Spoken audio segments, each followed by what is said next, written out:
and start recording. So I hope you have the text.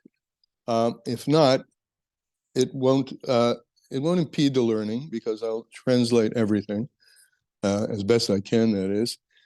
And it's on this week's Parsha, Parshas Vayera. For those of you who have the book, Torah Ohr, it's on page 28, begins a maymor Erdana, speaking about God going down to Sodom and Gomorrah. I think that's the second maymor. Yeah, looks like it's the second maymor in this week's Sedra. And it happens to be actually in today's piece. In Monday is this, after Hashem blesses Avraham and calls him his loved one. And interestingly enough, it's pointed out in Chassidus, the reason he speaks, what are the words? He says, I have known Avram closely because he directs his sons and his household after him. This is a pasuk before. Avram's greatness in Hashem's eyes is that Avram taught his children, and we, of course, are all of us, B'nai Avraham and Sarah, Rivka, Leah, etc., and the mothers and fathers. He taught us what we were created for. After he discovered it, he taught us and commanded us. And commanded us, the lashon of commanded, probably you've learned in other places, is a language of connected us with the mitzvahs. And it's this that Hashem has found to be Avram's greatness. Not that Avram worked hard to come to know Hashem, but that Avram, in doing so, in coming to know Hashem, came to know that his whole being was about commanding his family and himself doing mitzvahs. Now, after this one little paragraph, the Eternal says to Abraham, the cries of Sodom and Gomorrah have come before me. So Avram and is going to accompany the angel. 3 angels were prepared in this week's Sedra for Moshe Rabbeinu, one to destroy Sodom. But the Eibishter himself says, before we do this, or if we do this, let's see what is going on over there. So the question of the maymor begins with, and this is the central question of this maymor, is doesn't Hashem know everything before it even happens? And if so, why does he have to go down and take a look?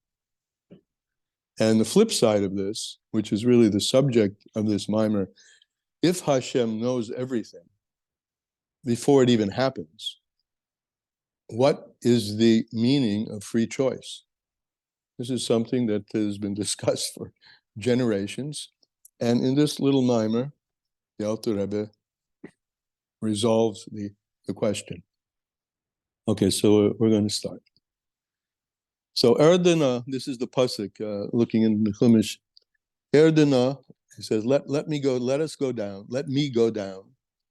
Vayera, and let me see, Hakotzaiso, whether the cry that comes up from there, Haboa Elai, which is coming to me, Hashikola im loy edah, whether this cry that has reached me is appropriate and an appropriate reflection of something going on that's so bad that I should annihilate them. And if not, if the cry doesn't reflect that, then I will punish them, meaning I will hear that they've and see the iniquities that they've done, but I've seen that they have the capacity for tshuva. So Hashem says, let me go and take a look. So he begins. Hine hakatsaito, this cry, uloshin nekeva. It's feminine. V'chein haba, and also the word, I will go, I will come. Let me go down. This cry which comes, let me go down, and this cry which is coming up to me. Both of them are feminine. Also loshin nekeva, v'loshin zocher, and they can be used feminine or masculine. And the question that he's going to, it's not just really not a central question, but we'll deal with it. Why this is loshin nukva, loshin feminine, and also lahavin mahu erden. What does it mean? I will go down the era and I'll take a look. Hello, Mishamayim Hibit Hashem. Isn't it true that Hashem sees everything from his position up above in the heavens? And we could take it a step further. Isn't it true that past, present, and future are meaningless from Hashem's perspective? Because everything that exists from Hashem's perspective is in what we call the eternal now. There is no past, present, and future except at lower levels. Lower levels, things are divided. They're divided in place, and one of the divisions in place is worlds, Atzilus, Bria, Yetzirah, etc. And the other is time, past, present, and future. But Hashem, his name is indicative, Yud Haveh. He is the Yud, he is the singular point from which all being comes. So he knows, doesn't he, what's going on down there? And the question is, why does he have to go down? Maybe doesn't he look down on everything and see it? This cry, which is coming from below to above, right? The cry that he hears from coming up from Sodom. This cry, which is coming from the Midah of Din, the voice is coming from a voice that says there's something that needs judgment here. There's a problem situation. Shehu b'chinas midas malchus. And what is the midah of din? Now, the midah of din begins with gavura, chesed and gavura, but the din, there's an expression, dinah de malchusa dinah. The law of the kingdom is the law. So din, the gavura of din, where is it enforced? It's enforced in the midah of malchus. Does everybody get this? Eliza, you have a hand up. You have a hand up. Yes. Would you please just say which line we're on? I joined in late. Thank you. 1, 2, 3, 4. Fourth line on. Ha'oila. This cry which is coming up. 1, 2, 3, 4. For midas adin. Shehu b'chinas malchus. Because malchus is the enforcer. Malchus is the king in the kingdom. The king makes edicts, and those edicts are the rules by which the kingdom runs. But midas adin has two general meanings. One is the one that's most common, that there's a din, like a din in a judgment, a court case. That's a din Torah, right?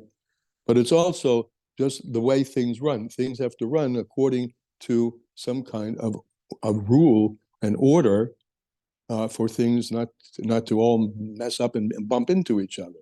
There has to be a midah of din, of judgment, that this should move like this and this should move like that, and that needs to be coordinated. And that's the notion of conducting a kingdom. Shenikra din, as he says, dina de malchusa dina. The law of the kingdom is the law. And he's emphasizing the word malchus. So malchus, the sphere of malchus, is the sphere which imposes din meaning judgment, and din meaning order. Rakshahu dinu rafya. But it's a soft din. In other words, it's not always an accusatory, you're guilty until proven innocent. It's a soft din, the din by which, I say, order is maintained in the kingdom. Melech b'mishpat yamid oretz. The king, through judgment, he stands up the earth. This is a positive thing.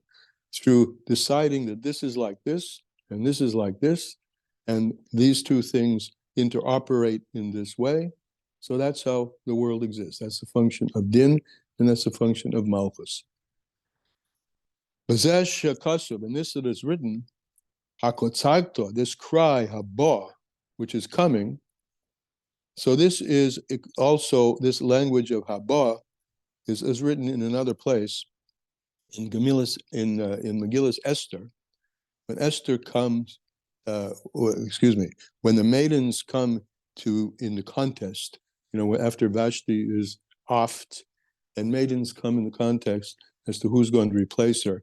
So be'erev he bought, in the evening she comes, also Lashon feminine, and also Rachel bought, when Rachel comes to the well, it's associated with a feminine.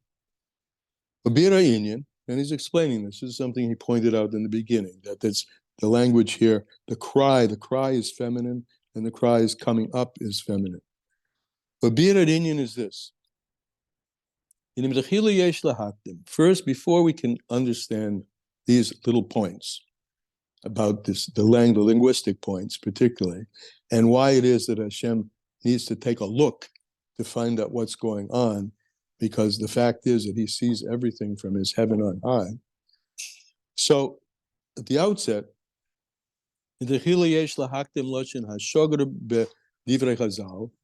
first have to understand the language which is common amongst our sages. It says like this. This is a quote from the sages in many places in the Talmud. The following quote. Goli v'yadua, it's revealed and known, in front of whom is the one who created the world. In other words, everything is goli v'yadua daika, everything is revealed and known to him.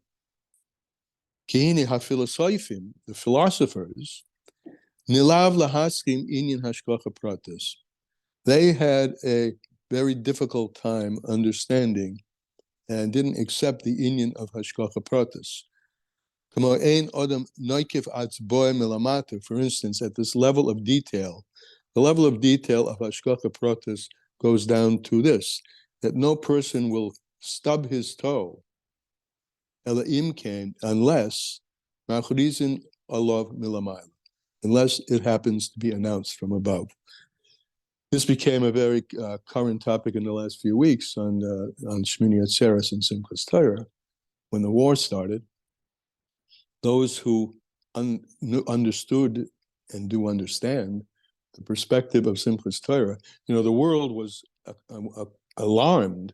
How could this possibly have happened? Was the government sleeping? What happened to all the defenses, right?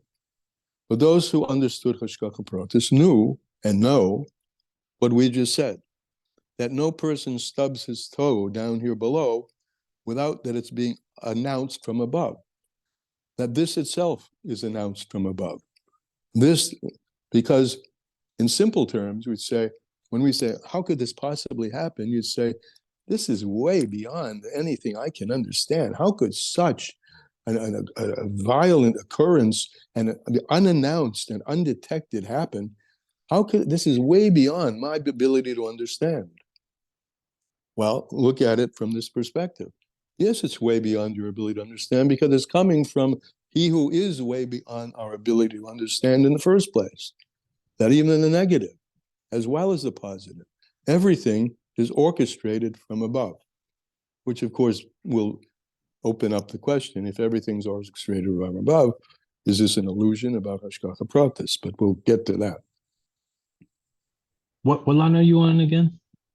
What line am I on again? I haven't said. Now I got to count a lot of lines here. Are you in this first paragraph? We are in the first of all, you're in the right maymor, Erdana? Yeah. Which one? Erdana. I will go down and see. Are you in that? You have the book in front of you? Yeah. It's on page 28. Are you on page 28? Now I am. Yeah. Okay. And the left-hand column, Mm-hmm. right? 3 lines down. Oh, I see it. It says Erdana. Okay. Now look down, I don't know, 10, 15 lines. The line begins with Etz Bo'eh, his finger. Etz Bo'eh. Aleph Tzadik Beis Ayin Vav. 1, 2, 3, 4, 5, 6. You got it? Okay, that's the line I'm on. Okay? Okay, great. Thank you. And that word is finger. Right? That word is finger. And it's in the context of no person stubs his finger without Elohim came. I'll read that again. Elohim came. Ma'churizin olav milamayla, unless it's announced from above. And we now have our finger on the place. Pardon me? We have our finger on the place. Yes. This is a habit one has to learn. It took me a little while in yeshiva to learn it. You see, I'm looking at you guys now, but my finger doesn't move from the page. That's how I know. Otherwise, I get totally lost myself. So it's a habit to develop in learning, to keep your finger on the place, and then you'll know where to go. Okay, So the philosophers, back to the philosophers, the ones, okay. The Koshalahem, it was difficult for the philosophers. Now see if we can get into the feet and head of the philosophers, that it should be difficult for us to understand this idea that nothing happens that isn't orchestrated directly from above. The Koshalahem, it was tough, difficult, hard for them. Even Shehu Yizborach Yochid Umiyuchad, Echad Emes, since God is the singularity, the one unified thing that has no parts, how is it possible to say, right? Hashem is one, right? Hashem is one, Hashem is one. We sing this song to our kids, or the kids actually brought it home from school. If Hashem is one, singular, no divisions, so how does he know all the divisions, all the details, every singular detail, right? From what goes on between two cells that split from each other and communicate to each other across a cell wall. There are more cells, of course, in everything in the universe than you could possibly count. And if he is only one, Hashem Echad, we say that every day, Hashem Elokeinu, Hashem Echad, if he is one, what does it mean, and how is it possible for me to grasp that he is aware of every single detail at the same time that he is singular? This was their question. Let me ask you guys a question. Does that seem like is that a question you could have, or we could have? It seems like a valuable question, is my question. You always say that it's the two opposites. So this sounds like the two opposites together. Well, listen, duplicity, before we get to an answer, does it seem to you to be a reasonable question? Is the question. If he's one, Hashem is Echad, and not only is one, he's Yochid, I mean, he is singular. There is nothing else besides him, right? So what does it mean, first of all, that there are other things besides him, aren't there? Well, there's an infinity of things besides him. And even more than that, and he knows what's going on with the infinity of multiplicity, and yet he's only one and singular. Is that a question? Is that a question you might have? Maybe not. Probably because you guys know too much. But let's see. We'll hold it anyway. These philosophers said, I don't get this. I don't get this. How do we call the one God? The one God, and we don't just mean there's no other God. It means there's nothing besides him. And if there's nothing besides him, then not only where does this all stuff come from? Well, we could feel, we know this, right? We know he starts in one, and we've used this much before, of light in a prison, white light going through a prison. There's an ability we have that we see in the physical world, where if you put something in front of a white light, it can reveal how many colors in a rainbow, But at the same time, then we're going to say even more than this, that he has a knowledge of every single detail that's going on in every single thing. We'll go back inside. If he's singular, if he is one, meyuchad, alone and one, that's another word, is meyuchad, he's alone. Okay, how is it fitting to say that Hashem's knowledge, is in every single detail, and not only his knowledge is in every single detail, but he's managing every single detail, so that he gives his head, his mind, over immeasurable multiplicities of things. So that's multiplicity. How does multiplicity and singularity make sense? That both of them are going on. Either he's multiple, I could get that, right? Or he's got, here's another way I could get it. He's singular, but he's got a lot of, he appoints a lot of, agents, and they run over. And you got an agent over the chromosome of this particular cell, and you have an agent over the, the DNA of this particular something. And and sub-agents, and they all report back to him. I mean, this would be an enormous management problem, right? I mean, imagine a management consultant trying to manage and give advice to a board on the basis of millions of, more than millions, an infinite number of advisors and consultants saying blah, blah, blah, blah, from all over the place. So it's a problem. We don't really get it. The Chazal kivanu or kivnu, now here it comes. Chazal, our sages, they intended to answer the dilemma of the philosophers. The Taratzeh, to answer this, the dibur echad, in one word. The Omrim, what they said, Goluv Yadua Lifonai. It's known and revealed in front of him. Meaning, let's see if we can get this. It's known, it's revealed and known, right? Understand that his knowledge is not comparable to the knowledge of a human being. Where a human being knows eze davar, you know something. I mean, look outside, wherever you are, look at something. I'm looking at a glass of water. I know it's a glass of water because I know I learned when I was a little kid what a glass is and what water is. But this is something, a knowledge of a human being is something that's outside of himself. Let's say this again. Yediyas Adam, she'ein yediyas yisborach, the knowledge of Hashem, He blessed. They imagine when their problem state, when they're trying to say, how can this happen? They imagine Hashem's knowledge, that that's similar to the way a human knows things, as a davar, something. And how does a human know something? When you say, I know something, it's something that somewhere along the line you hadn't known.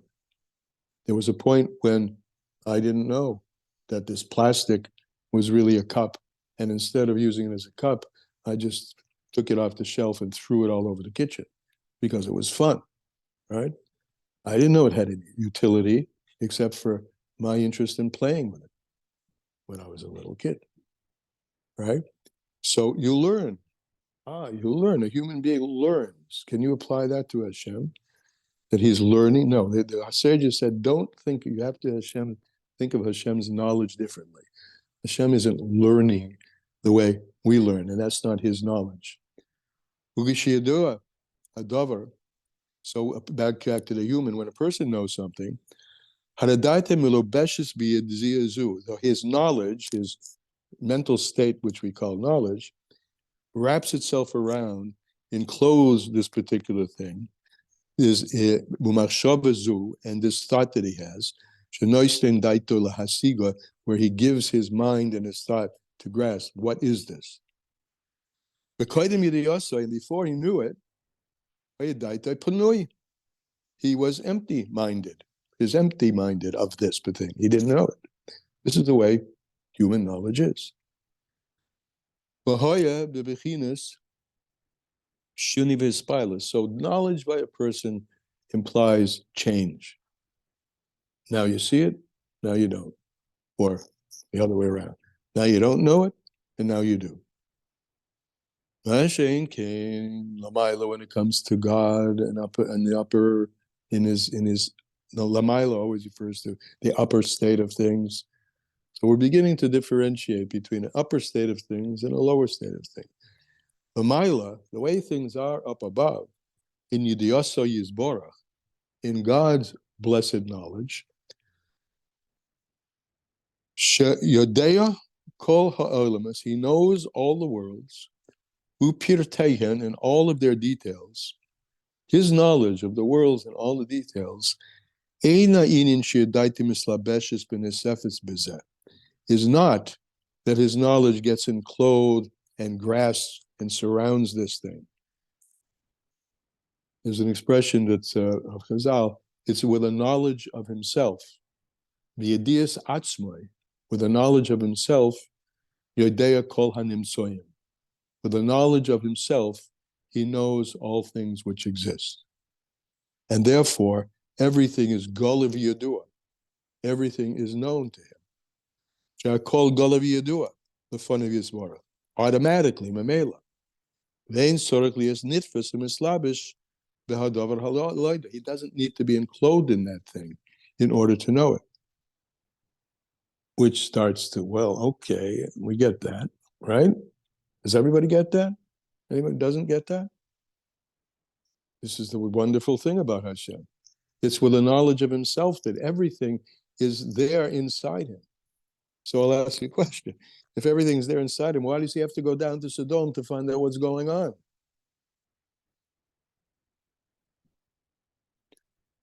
Okay. How much more so? Not only does he know everything with the knowledge of himself, everything is golu v'yadua, everything is revealed and known in front of him. It's always known. And how much more so, not only does he know everything, but he is the one who gives life and existence to everything. And he doesn't do it by becoming enclosed in that thing. Like when I get involved in something, that thing now has presence by me, right? It could have been not even a part of my mental construct. I didn't know anything that such a thing existed. And then someone taught me something. Way back when, someone taught me about atoms. I never saw an atom in my life, right? But I started to see them. I looked into a microscope, and I saw a world that they never existed in my mind before. I learned that, right? But Hashem, Golav Yadua Lefonai, it's known, everything is known in front of him, because he's the one who gives life and gives existence to everything. Not by being now invested in this thing, because this thing is something that had always been in God's level of consciousness, which we call encompassing all worlds. How much more so, when in order to know something specifically, he doesn't need to go down and get invested in the thing. And since everything is known, revealed and known, and so therefore, the question of the philosophers is not a question at all. How can, if he's singular, how can he be involved in all this multiplicity? Because there's a point where all this multiplicity reverts back to or gets condensed into higher levels where there's less multiplicity, and higher levels where there's less multiplicity, until it gets condensed into the singular point, the Yud of Hashem, and everything comes from there. So there's really no question, because multiplicity is from him. I mean, it's, when you think of it in practical terms, how does multiplicity come from unity, from singularity? How does multiplicity come from singularity? Because Hashem is a kind of singularity, which a point Yud, which contains everything that ever was, is, or will be. And so their question disappears if you have that perspective. Is this coming through? Anybody have a question on this? Shehu b'chinas riboy, right? Multiplicity. Multiplicity is only from the perspective of a person. From Hashem's perspective is innermost, his Yud, his singular perspective, ein od melvado. There is nothing but him. He knows everything that he, with his own knowledge and his thought, as his thought is enclosed in these things. I'm sorry, I made a mistake. We're describing the knowledge of a person. The person only knows things by investing his thought and focusing on and beginning to understand something which is external to him. Excuse me. And this is what it says in Pasuk. Pasuk says, God says about himself, my thoughts are not your thoughts. This is a Pasuk in Yeshayahu. My thoughts are not like your thoughts at all. Kihu Golav Yadua, because from my perspective, everything is always revealed and known. The Hamaskil Yovin, Dakas Adavorim, and a person who's listened to this should be able to understand the fine point, to find a different differentiation, an important differentiation between the knowledge of God of things and the knowledge of us of things. But he says in parentheses, but not every brain can contain this. But I'm believing that since no one's asking questions here, that all the brains at this table are getting this. Okay? If I'm not saying the truth about that, then let me know. It's written in Pasuk in Zechariah. Sheva Elo Einei Hashem. 7 are the eyes of Hashem. Shoitetim bechol ha'oretz, and they dart through the entirety of the earth. 7 eyes. What? Yes, eyes. Wait a minute. Is that We figurative? have. Pardon me? It's figurative. It's a pasuk. He's going to explain. I it. know, but if Of course Hashem it's- is one, then okay. Well, you can answer that question. Does Hashem have eyes? No. No. So of course it's figurative, right? But what does it mean? Because you know very clearly, you just said it without even thinking. Hashem obviously doesn't have eyes. So why is the written Torah, happens to be Zechariah, telling us that he has 7 eyes? He sees through the midos. Oh, that's a good guess. It could be the right guess. All right? But Oh, so as he each said, eye is through a different sphere. That's beautiful. oh, you guys are moving now. You really are explaining, right? So you're taking the metaphor and explaining it. Let's see if you're right. Sounds right to me. Sounds good anyway. I mean, right? So these 7 eyes, they dart literally through the entirety of the world. And we have another pasuk. Ki Hashem einov, Ki Hashem einov meshoitetim b'chol ha'oretz. This is another in Divrei Hayomim, very similar. V'yesh lahavim. So let's understand this eyes. The inin meshoitetim. First of all, even if it's the 7 midos, maybe it is. Why does he need them? Isn't everything Golav Yadua in front of him? We've emphasized this over and over again. Everything is revealed in front of him. In that Pintala Yud, before there's any Hey, Vav, Hey, before there's any other midos, everything is there. So why does he need eyes? V'yesh lahavin. So let's understand the Indian Meshaitatin and Meshaitatis. Oh, it's a little different world. Darting and protruding, entering into. That implies mashma, shenimshach lirais, ula'ayin hadover, that in some way, according to, and this is consistent with what you two have said, he comes out of him, that yud, somehow, and he develops something else, you called it the midos, to see with.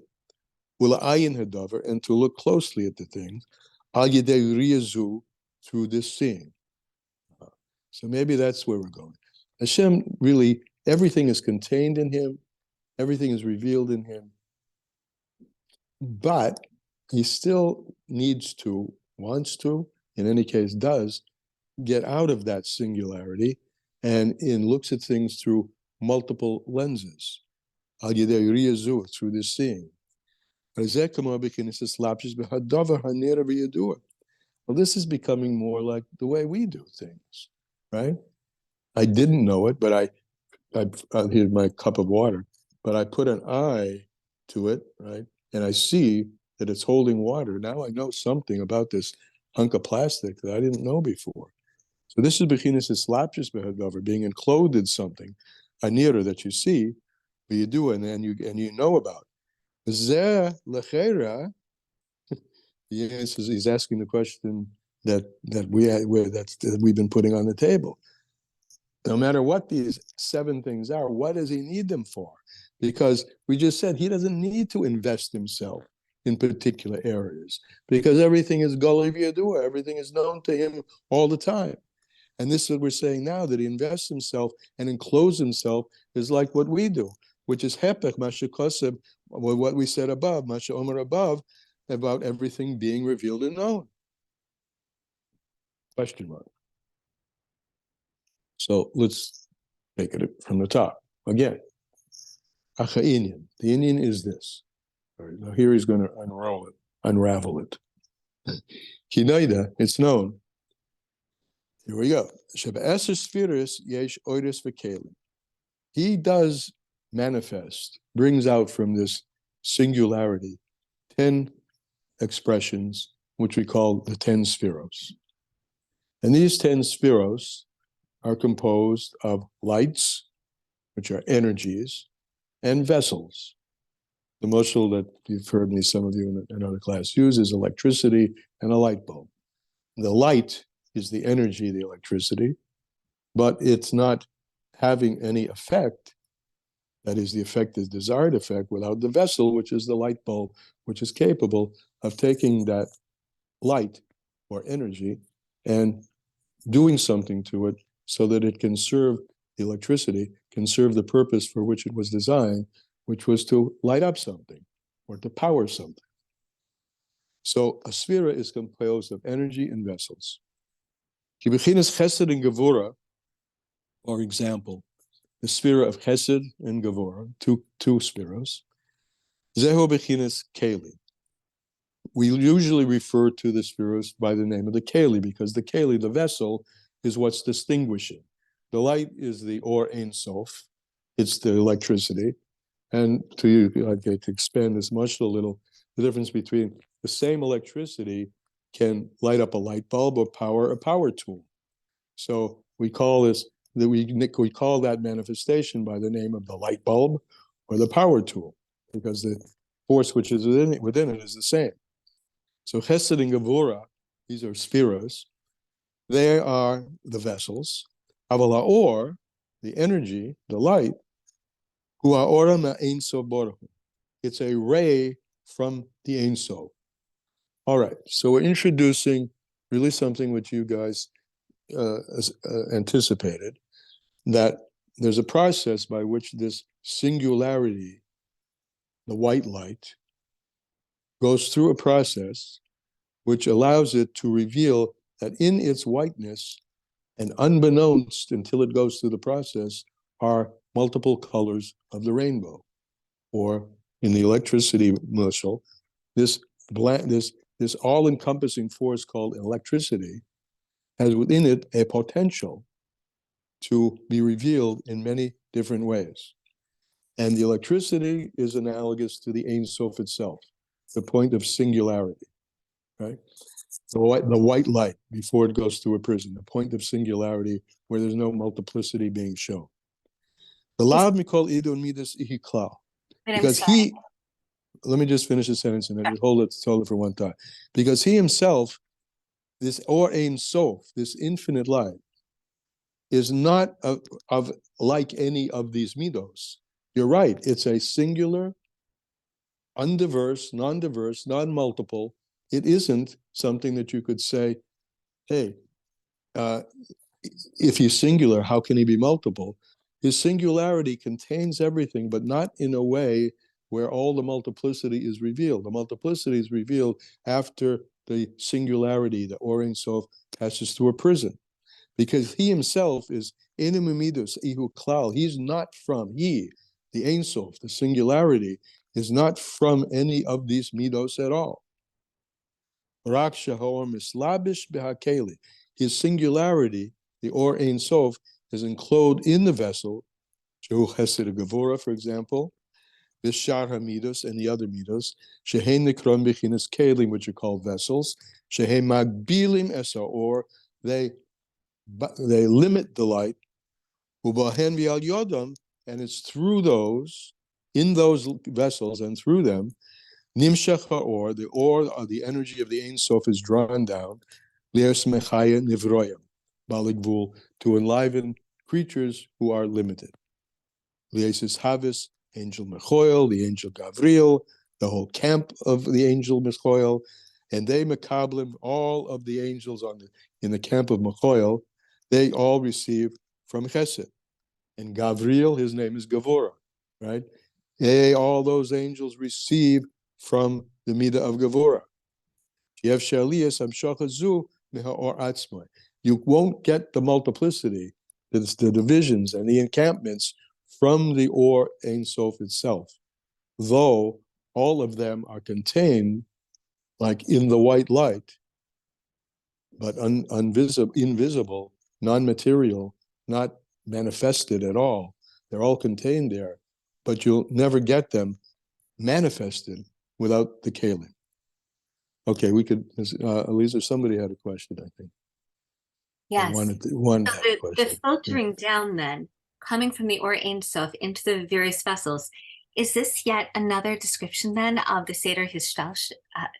Yes, it's Okay. a Seder, it's a description of the Tzimtzum, the Uh-huh. original contraction, which we could sort of, but and I think rightly look at as the prism.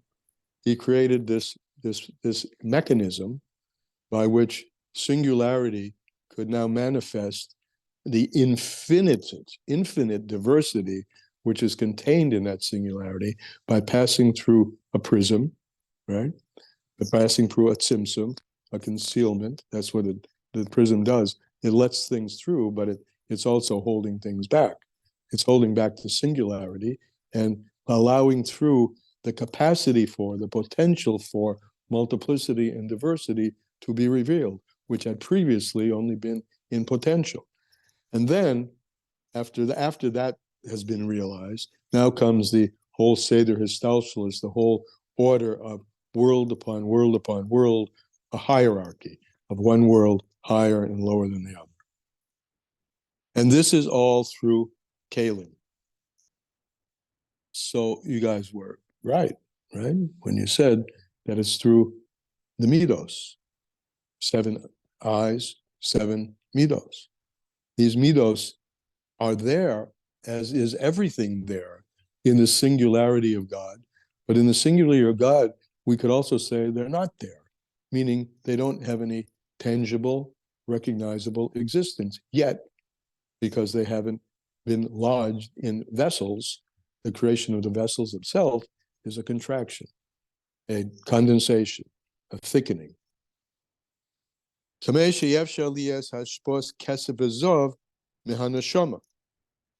Just like you will never get a flow of silver and gold from the neshama. The neshama is spiritual, silver and gold are physical, right?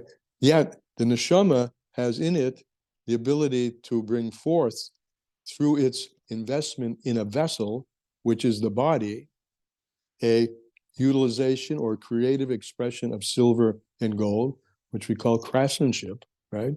When the soul is, that's the light now in this case, the soul is united with the vessel, which is the body, and then the soul, with her power of imagination and her power of thought and her power of creativity, has a vessel, like a potter has earthenware now to express what's in, or any artist has the ability now to express what's deep inside in a soulful way through the keli of the body. We would never have an experience of something soulful. To have the experience of it, you need to have the manifestation of the body of it, the dancer, the work of art, the project, the architecture. But the architecture, the physical steel and beams and the silver and the gold are just vessels for something more spiritual, which we call the neshama. That's the relationship between silver and gold and the neshama. The only way that will become manifest is through that neshama quality, that soulful quality. And I think we can all relate to this. You know, the expressions of ourselves that are soulful would never be expressed, the word is expressed, if there weren't a medium to express it in. So it has to be lebeshes beguf. It has to be enclosed in the body. V'nesenes haneshama, and then the neshama is empowered, for instance, to give tzedakah la'ani, to give tzedakah to a poor person, al yedei hayad hagashmi, only because he has a physical hand. Similarly, al yedei hakelim, bringing this mashal upstairs to godliness, is through the vessels, the spheros, Hesed, Gevurah, Tiferes, etc., of the Esser spheros, the 10 spheros, Ugam ken b'chinas halos hazechus. This also allows merit and meritorious things to be expressed. The side of merit and the side of chayiv. This is in the judgment in a court. Someone is meritorious or someone is guilty. Shall call nivra. So all of this is expressed only through the medium of the body that the soul is contained in. And here, what's happening upstairs, if you want to know the process in some level of detail, when an Adam down here below, and he uses a negative start, has a thought to do something which is not Toradic, so she'odam oived aver, to do something, to transgress something, koine like a tiger, echad, he requires a prosecutor. Nasa pagam v'kiton, and that act that he's doing, why is he being prosecuted? Because that act that he's doing down here, and we don't need to use examples, everyone can think of these examples themselves. What's happening, since it's the Or Ein Sof, which is empowering everything through its diversification through the Tzimtzum, and everything down here below is having a reverse effect up above. Anything down here below is reverberating upward and bringing. In fact, there was a Yom the other day about Lashon Hora, and the Baal Shem Tov said it kills 3 people. Lashon Hora spoken, the one who originates it, the one who says it, and the one who hears it. And he says that what's going on down here is nothing compared to the severity of what's going on up there, because up there everything is much more forceful, everything is much more powerful. And so doing down here has an effect. It creates a pagam and a kitom, a blemish up above, be'oiso hamalach, in this angel who's the empowering force that's bringing everything down, hamamayna, who was appointed on this. Yesh melachim shemakablim memidazu. There are some angels who are created to receive from this midah, a midah that can be negative. V'yesh memidazu, and some from others. V'inin Michoel and Gavriel.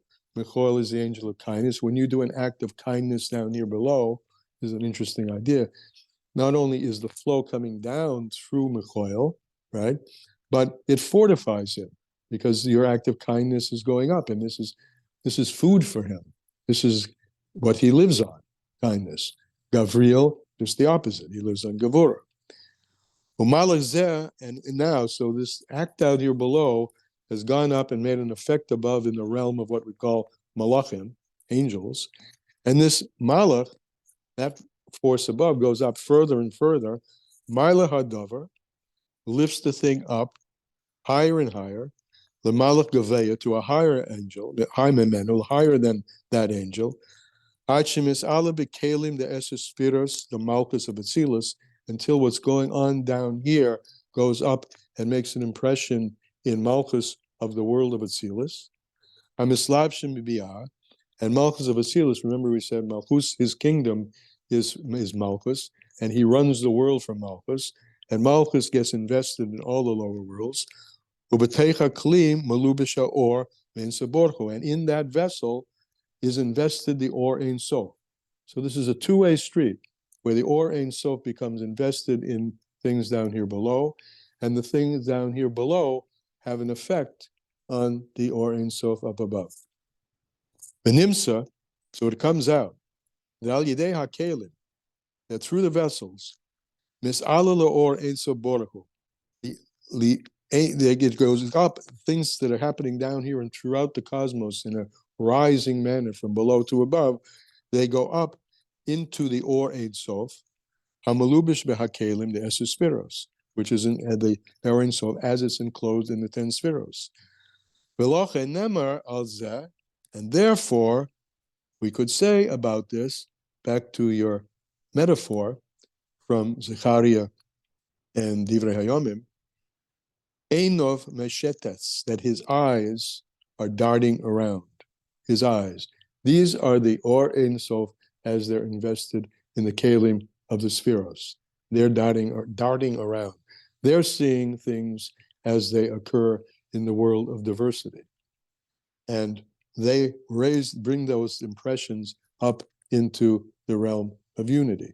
And it's not different than the collection of all the impressions you have now becoming part of your collective consciousness, whereas before they weren't. Now, the difference is that in God, they already were, right? Because there's nothing new here. Everything was always revealed to him.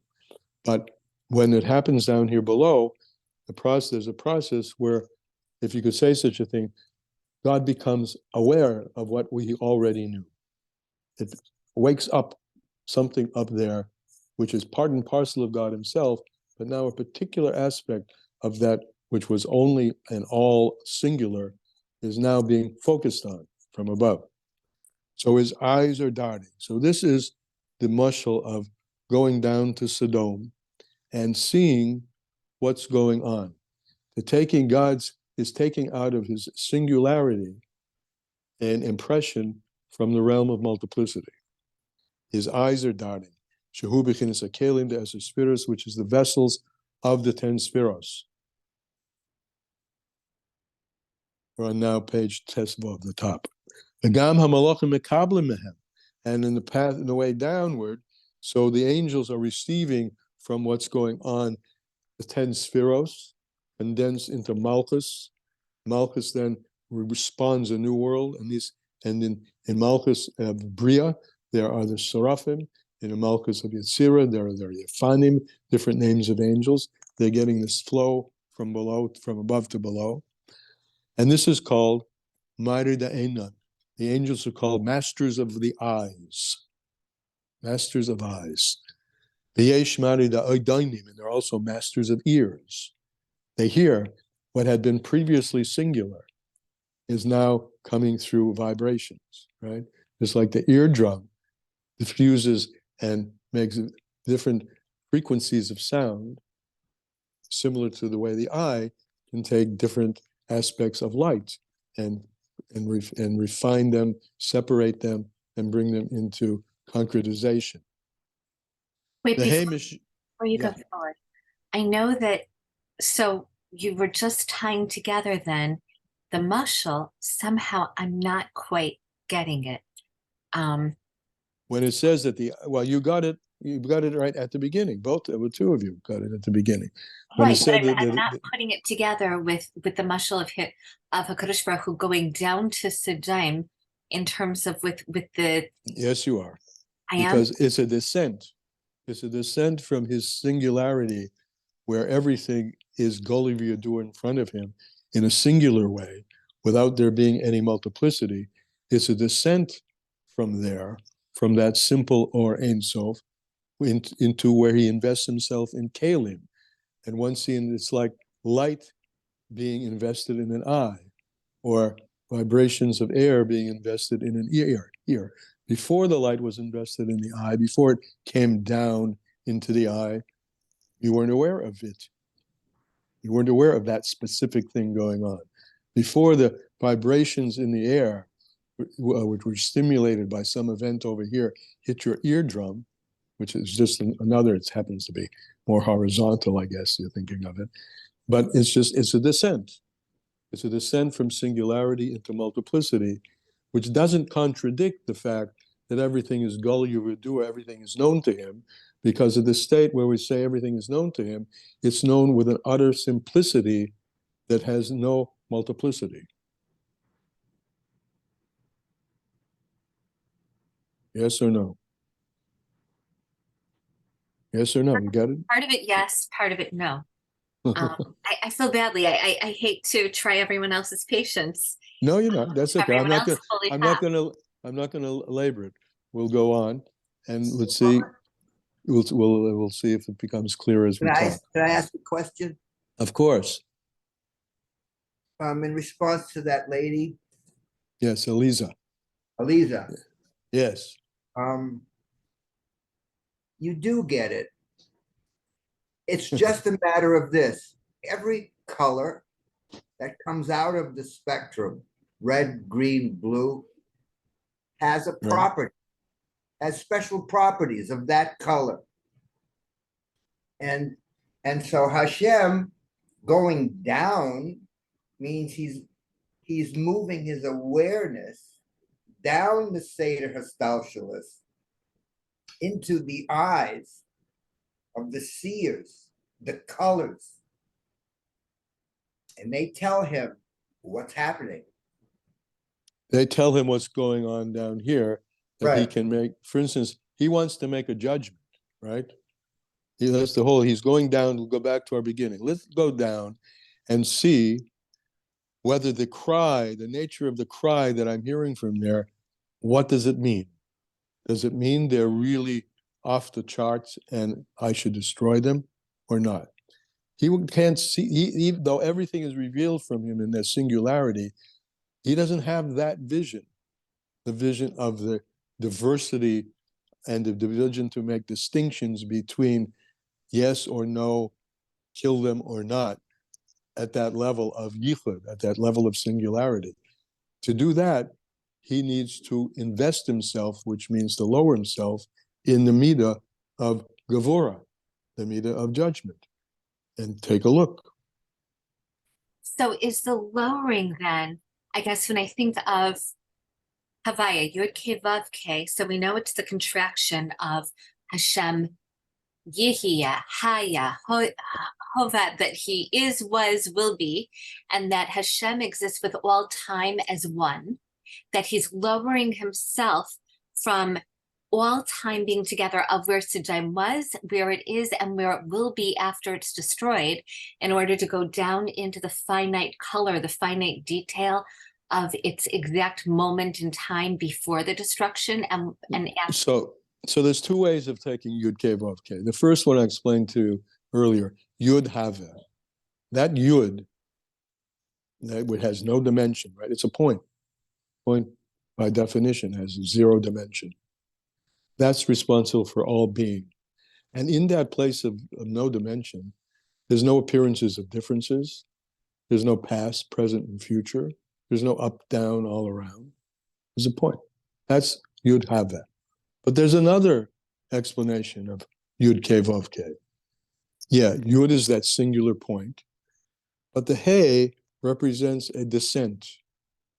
It's from Chochmah to Bina. The He takes that point and now adds width and height. That's already a descent. And then the Vav is even a greater descent. The Vav is the entire Seder Histalshalos. It's a top and bottom. We've now created something that has a material dimension. It's a plane, right? It has a length and a width. And now we're bringing it down, down, down, that length and width concept into Atzilus and then Bria all the way down until it hits down here below, which is the planet Earth.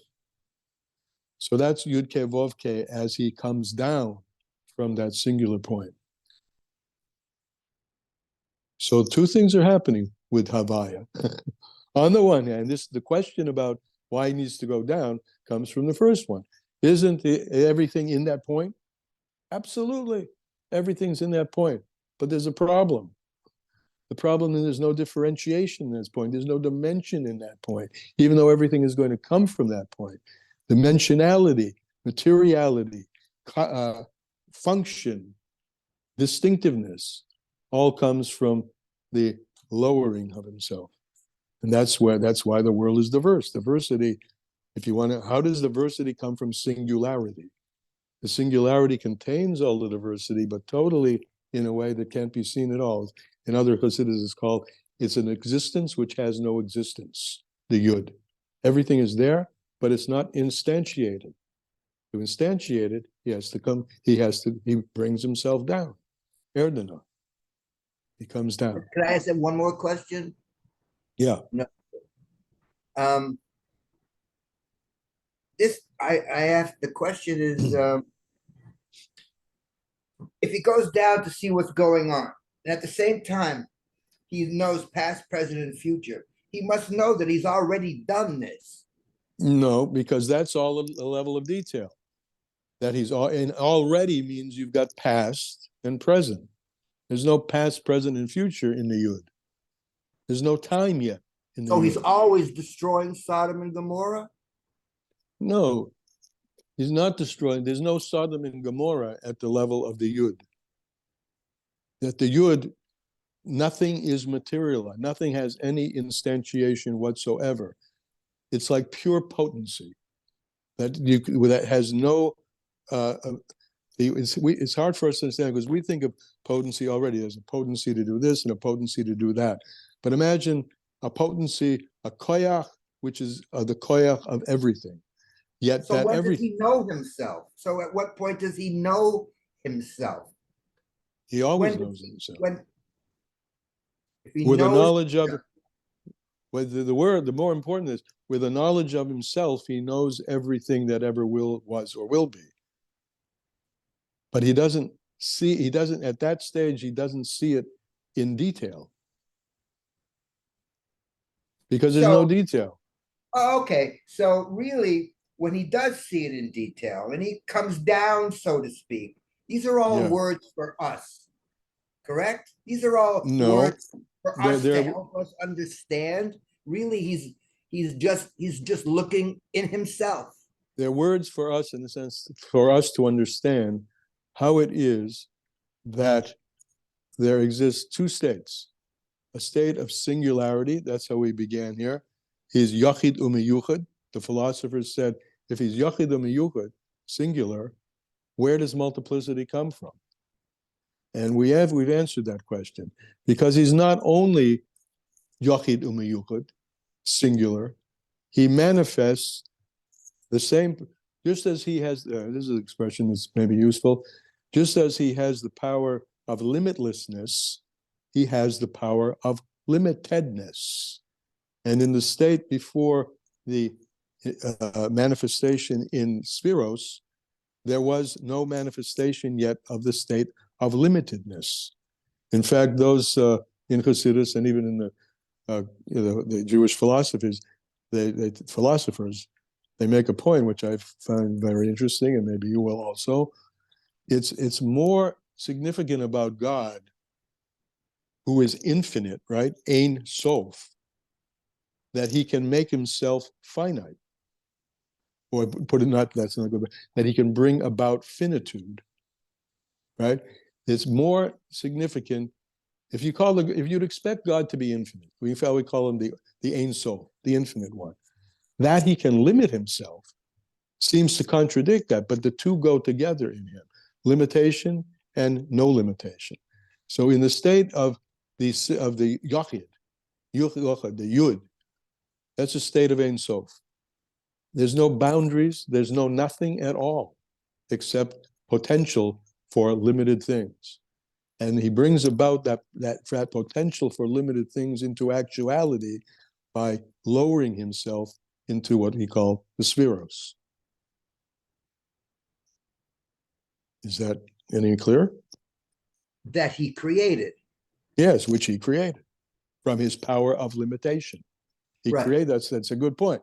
He creates the spheros from his ability to limit himself, which is the more surprising than his ability to be unlimited, right? Because that's what you'd expect God to be, Ein Sof, unlimited. The surprise is that he has a potential for limitedness as well. And the real surprise is he can put the infinite in the finite. He can resolve the contradiction between infinity and finitude. And only he can. The Kabbalists call him the Noisei Hafachim, the only one who can carry opposites. Find finitude, limitedness, and unlimitedness at the same time, right?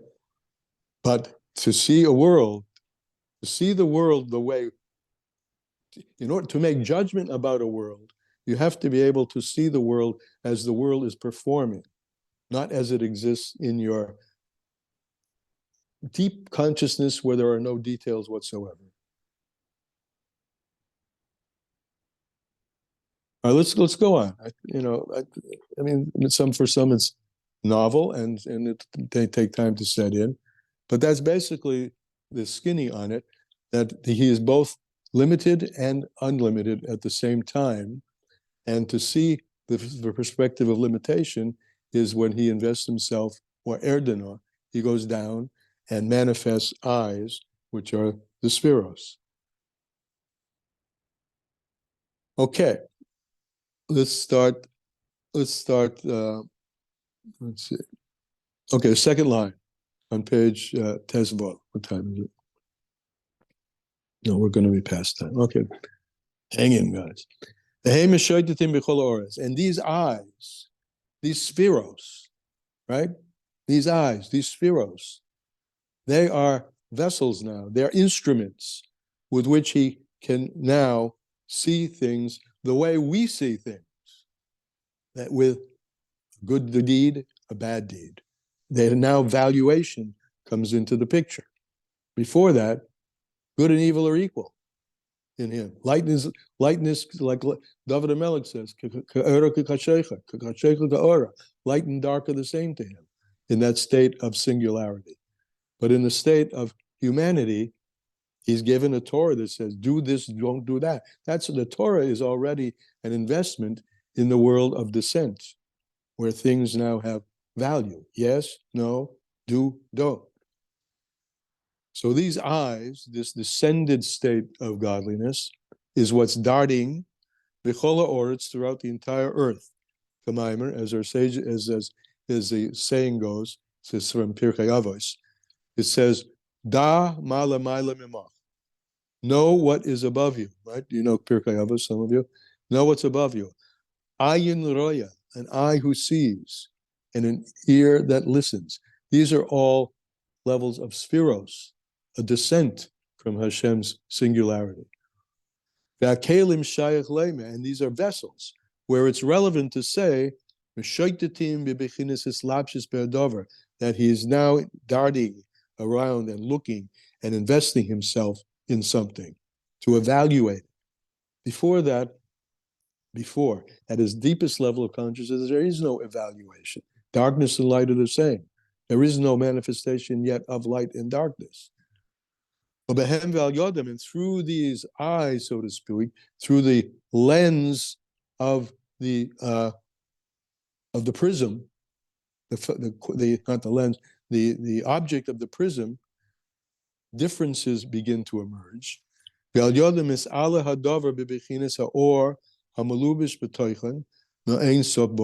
in these things that have now characteristics, the Or Ein Sof, which had been singular, it's always singular, but had been singular in the sense of no manifestation at all, is now manifest through the prism or through the lens or through the ears or through the eyes, whatever you want to call, we're calling metaphors for the spheros, in various different things. The Or Ein Sof becomes manifest and enclosed within them. And this is a manner in which everything becomes known to him. So now we're saying this expression, everything is revealed to him.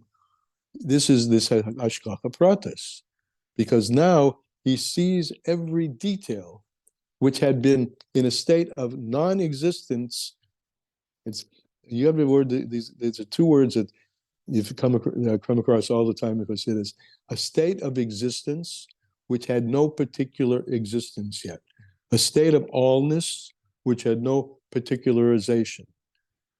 For Hashem to get a sense of and evaluate what's going on, there has to be some particularization.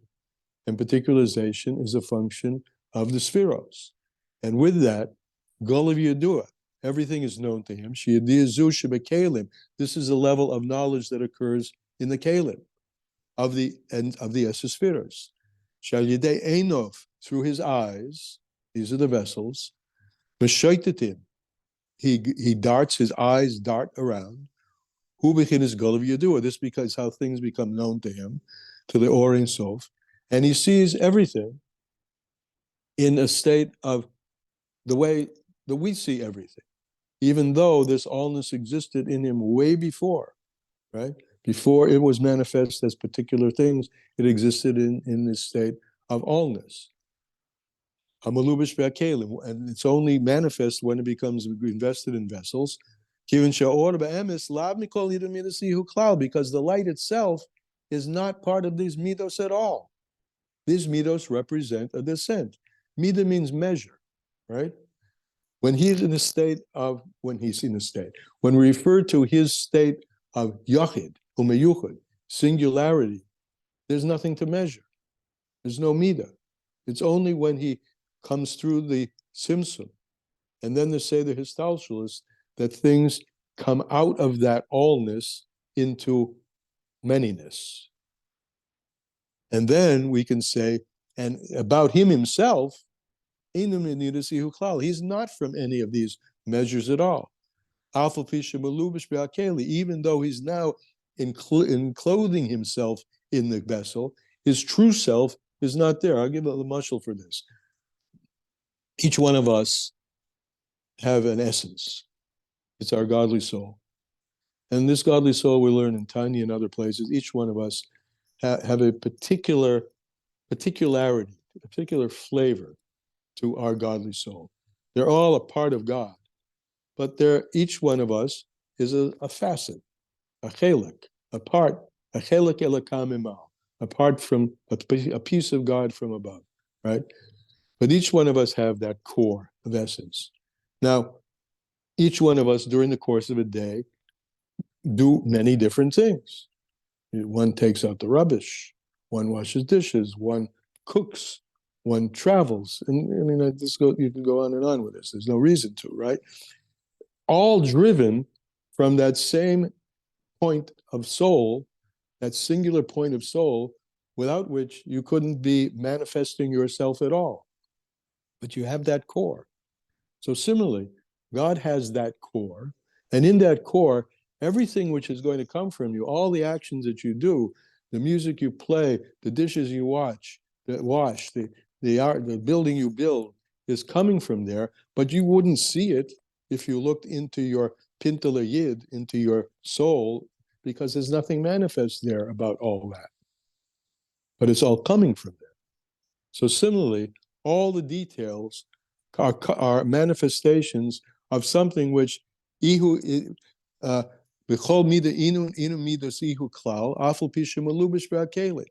coming from him, but coming in a way from a place where before they manifest themselves in different measures. This is the answer to the philosophers. When they said, how could it be that if he's singular, he could be knowledgeable, aware of all these details? Because all the details come from his singularity. And it's just a question of which level of Hashem you're talking about. Are you talking about Hashem before the Tzimtzum, in which everything is there, but not in any state of existence? Light and dark are the same. They don't have any distinctive qualities whatsoever. Or are you talking about the Or Ein Sof as it manifests itself in the 10 midos, the 10 spiros? Then you could talk about differentiation. This that he comes into multiplicity, right, and invests himself and sees all the stuff, the detail, is not a contradiction to his singularity. It's an effusion of and a refinement, if you will, or a lowering, that's the will, the erdana, it's a descent into the realm of multiplicity, all of that multiplicity rooted in the singularity. And that's what causes riboy, multiplicity, that he lowers himself to come from that state of singularity into multiple midos. Ki hashgacha, this hashgacha that he has is watching over everything, al derech eda meshetetas, in the manner of the metaphor that his eyes are darting around, hu al yedei kelim, is through the vessels. Aval hayidiyah ba'ein sof baruch hu, but the knowledge that exists in the Ein Sof baruch hu before the descent into the kelim, that he knows everything, and he already knows everything, but hasn't known it in its particularization yet. That is rooted in him. In Yediyot is Borah. This is what's Goliv Yedua. Everything is known to him at the deepest levels, but it's not detailed until he comes down and invests himself in the Kalim. So this is the idea of what it means, Erdinar, to go down. And this is why he can have Hashgacha Pratis. He can have management, awareness of every single detail. And he's looking now through the lens of details, through the eyes, through the spheros, because they all come from him in the first place. Now we have a question. If everything is revealed to him from the essence of himself, and he knows everything, where does free choice come in? So this is another piece, a little piece. It's in the same column that we're in right now. I've made, and if you're looking at the material I gave you, it's a couple ink double bracket.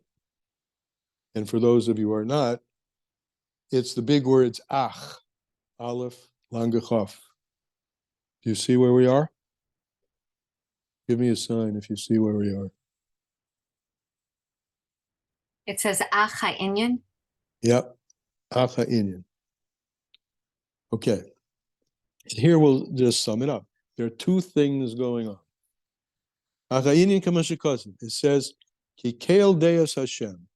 Simple meaning, God is a God of knowledges. Knowledges plural. You know, this is plain way you say it, is he knows everything. But he's a God of knowledges. Minimum plurality is two. Sheyesh beis bechinis. There are two categories, bedas, in Hashem's knowledge. Das Elyon, his upper knowledge, bedas tachton, and his lower knowledge. Okay, Das Elyon, the upper knowledge, and we probably will have, if you've understood so far, this shouldn't be too much news, but this will help if you haven't understood it all so far. Das Elyon is the higher knowledge. This is the undefined, surrounding, all-encompassing energies of Hashem, which encompass and pervade and penetrate all of reality equally, no differentiation. Hashem is here, Hashem is there, Hashem is really everywhere, equally, from the perspective of Das Elyon. This is the before he invests himself in the eyes and the spheros, right? Before, meaning deeper in God's consciousness than the investment in ears and eyes. He encompasses and penetrates absolutely everything. We call that the Ohr Makif, the encompassing light, and surrounding all worlds. There is a level of God's knowledge where he knows everything. But this das, this knowledge, is makif. It doesn't yet have any differentiation. Everything is there, but not yet manifest in particular things. But everything is there, because there is nothing, ein od milvado, there is nothing besides Hashem. So everything that ever was, is, and will be is always there inside Hashem in a manner of makif, encompassing and penetrating everything before everything is differentiated. This is way before, deeper, when we say before, deeper in God's consciousness than when there's a activity and an arousal into something. That he knows or sees. As it says,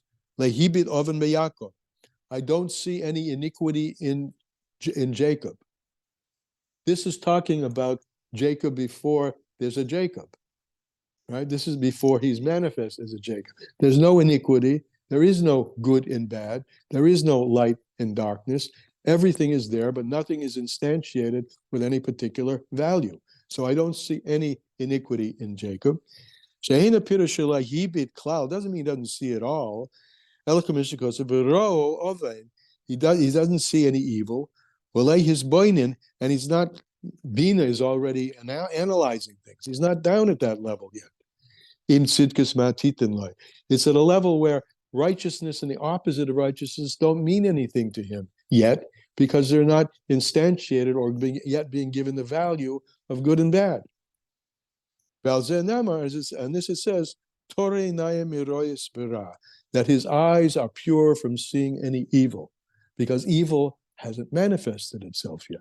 This is like the state before the tree of good and evil.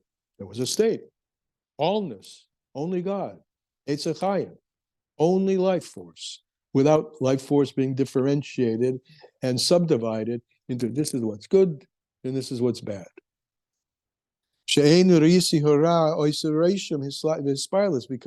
that evil has not yet instantiated itself to make any trace or have any effect at all. This is like the mashal is given, like a spider in the palace of a king. Imagine a huge mansion hall of a king, and this mashal is used often. And it's like a spider. It has no existence. It's immaterial, right? I mean, that's already a little, he's there. But this is, imagine, it doesn't even exist yet because nothing of any value, positive or negative, exists in this state, because there is no differentiation yet. Everything is there in its singularity. And that's why Hashem can forgive, because it all comes from him. He knows it comes from him. And when it gets differentiated into something evil, it's also coming from him. And if one does shuvah, he can be forgiven, because at a deeper level, there is no bad which comes down from heaven. Because at that level, no blemish touches him. There's no blemish. There's nothing there to blemish him. And that's the source of the Yud Gimel Midas Arachim, the 13 attributes of mercy. That's why they come from such a high level, because they're coming from a level before value was ascribed to good and bad. And in that state, there is only the Eitz Chayim, there's only good, there's only life. This is deeper than the kalim of the Esespheros. That's the level of godliness we're talking about when we say that everything is revealed in front of him. Right? It's a level where value has not yet been ascribed, singular existences have not yet popped into existence. The valuation comes at a lower level through the das, through the quality of the light as it now comes through the midos. And that's the lower level of knowledge. What we just described, right? He's a God of knowledges. There's the upper level of knowledge, which we just described, and there's a lower level of knowledges, which we had described at length, where he invests himself in the kelim, and he invests himself and fills worlds through a process of concealment, and now judgment and right and wrong and good and bad become differentiated. And it kelim, that's in the kelim of the 10 spheres of the worlds of Atzilus, Bir, Yetzir. Therefore, that's through the eyes of Hashem, the spheros, Shehema Kelim, the vessels, and the midos. And it's through that perspective that there's an arousal of, should this be rewarded or should this be punished? The blemish occurs in the vessels, in the level of vessel. Deeper than that, there is no blemish. There's no vessel. There's nothing to evaluate. As he says, through the perspective of the supernal das, the upper level of das, which is not yet godliness invested in kelim of the Esespheros, Alpha Pisha Kol Gola, even though everything is revealed, but nothing is yet differentiated. Everything is revealed, but nothing is yet differentiated. But Yedua and known. Le Nimshach Mizeh he doesn't get affected, he's not aroused, it doesn't faze him, because it hasn't happened yet in the sense of being this and not that. But Teda, you should know, Shekain Hu Me'inyin Yedia Ubechira. And this is, you should know, where we can understand about free choice.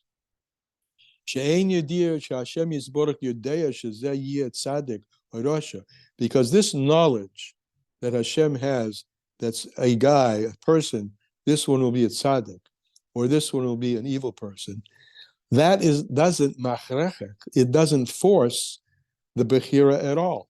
It doesn't reach down into the level of free choice. Free choice is, I've got this and I've got that, right? And I evaluate freely because I don't have any insight into where everything is equal.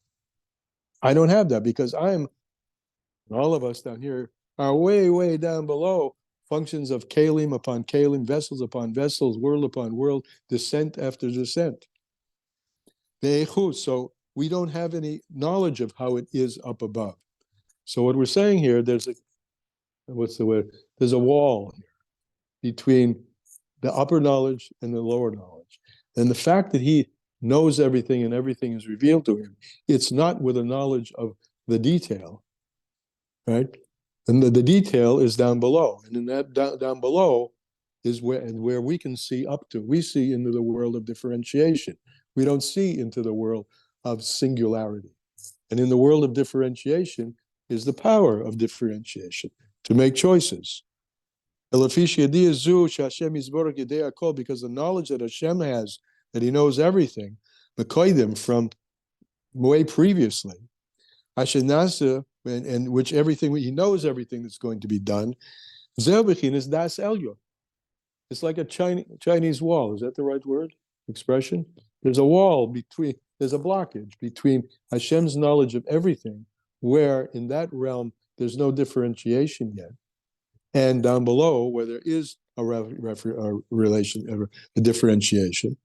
So he knows everything is real. That's called his das elyon, shalei al yidei kalim, which is not through vessels of the 10 spheres. Because his eyes are, when we say he has eyes, that's talking about when he's invested already in vessels, in things that have already been differentiated. And then he's got angels and vessels, kalim, of the worlds of Biyash, and Nasa, pagam, bekitum, behamalach, and these cause blemishes if you're doing something that's against his will. And these cause blemishes in the angels, as I said above. On the other hand, the fact that Hashem knows the future, and he knows the deed of a person, before it's done, it's not through that at all that the man does this. This is at a whole other level which we have no access to. That's the higher level of das. And since this level of das knows no differentiation, it transcends everything, it surrounds, it encompasses and penetrates everything equally. So it doesn't force anything about our choice, and our choice is free. Someone once put this to me in a way that makes sense to me, and it sort of clicked. That everything is hashgacha pratis, right? It's hashgacha pratis, right? But what the hashgacha pratis is we're not having any view into that. We don't know about the hashgacha pratis. We can't see into that level. And once we make a choice, because we're down here in the world that's oblivious, it's blinded to that, and we make choices, that's the hashgacha pratis. Our free choice is a manifestation of God's hashgacha pratis, because they exist in two different worlds. He's watching over everything in the sense of makif, in the sense of transcendence, in the sense of a world of no differentiation. He sees it in an allness, not with detail at that level. And when we choose to do something, because we're blinded to that level, we don't have visibility into that level, that is a manifestation. Our free choice is a manifestation of his specific watching, his hashgacha pratis. She'ein odem is spoiled mizeh, because a person is not aroused. He has no capability of seeing this. He doesn't have the perception into where everything is revealed the way it is in the God's transcendent level. He can't even see, of course, we can't even see into God's supernal midos, where differentiation starts. And that's differentiation is when punishment and the opposite of punishment come into play. And for there to be reward and punishment, so that's only through das tachton, in the world of differentiation, which is a function of the vessels and the eyes. And that is the end of our maymor. So, can someone put it simply? Let's see. But I put it simply. But I'm not going to. If everything is known to God, how does hashgacha pratis, how does free choice come into play? Rambam talks about it. So say. In a very simple way, he says it. Go ahead. Give it over. He basically says this. It's in I don't know where one of his writings, Mishnah Torah, I'm not sure, but this is what he says. That knowledge, Hashem's knowledge of us doing something, no way forces us to do that thing that way. For instance, he says, if you see someone jump from a high place onto rocks, you know they're going to die. But that doesn't mean that you had anything to do with their death. Right. His free choice had to do with his death. And all we're adding here is that's free choice is part of the hashgacha pratis. It was revealed and known, but not caused by Hashem's knowing. What caused it was your free choice. And if Hashem had been able to influence you, then it's not free choice. So there has to be a barrier, a boundary between that state where Hashem knows everything and oversees everything in a makifdika, all-encompassing way, and the free choices that we make. Otherwise, they're not free choices.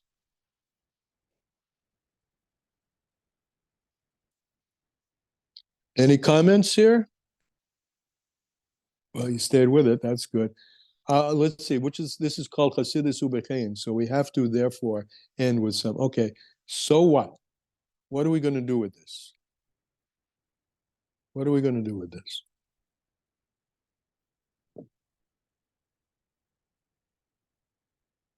Make the right. Make the right. How about just making good choices? The choices that are prescribed in the Torah. This is good and this is not good. We have the capability to freely choose one or the other. And we should know that God is not manipulating our choices at all. His knowledge of everything that is, was, is, and it will be, doesn't come through that veil, that level. It's not influenced. We are really on our own, with given a book and a state of, and a whole of a book of knowledge of what we should be doing, what we shouldn't be doing, and make the right choices. And there are consequences. Go ahead, sure, please. No, I was just going to say that the Alter Rebbe says, a true chassid of mine davens v'kavana and continually refines his midos. So if you have a consciousness of this, that the midos are basically the scouts and they're reporting back to the general, then you can operate daily like that and understand how important it is to refine those midos. I love that. The midos of scouts reporting back to the general. All right, I like that. Yeah. Beautiful. So, anybody else?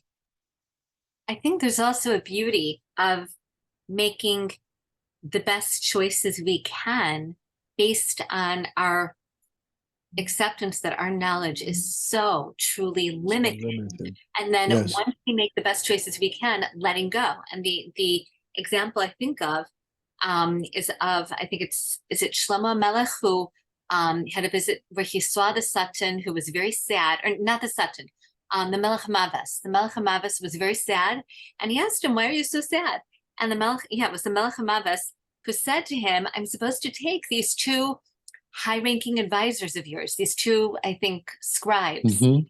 And so Shlomo Melech heard that and thought, "Oh, I'm going to protect them. I'm going to send both of them to the city of Luz, because in the city of Luz, everyone speaks emes, and therefore the Melech HaMavis has no power whatsoever." So he sends them there, and the minute they're outside of the gates of Luz, the Melech HaMavis takes them. Takes them. And so it was the exact place they needed to be for him to take them. So then he came back, and there's a question like, was he teasing Shlomo Melech? And Shlomo Melech laughs and says, no. I did my best according to what I knew, which is so limited. Everything, it's Hashem, it's his hashgacha. So I feel like for me, the lesson is, everything, it's my chiyuv to do the best I can and make the best choices. But then once I do that, to let go and say it was never mine. You're right. But I also want to come back to what the gentleman before said. Knowing that we have a tremendous power, which is, since Hashem in his allness decided that he's going to give us a Torah, which distinguishes between good and evil, and he's told us even further that I want you to do good because I'm good. And he's told us even further that when you do good, you're going to create a dwelling place for me down here in this world, which is my innermost desire. So, as the gentleman said before, I couldn't know when his hand was up, so I didn't know who you are. The good deeds that we do go up, up, up, up, up, and we said that here, go up and up and up and up, and they influence Hashem at the realm where he's decisioning how things are going to be. So in the face of what we have in front of us in Eretz Yisrael, we have to really know that our free choice, when we make it for the good, that will influence goodness from above. And what's it would say? Ein tov el Torah. That's what it says in Chazal. There is no good but Torah.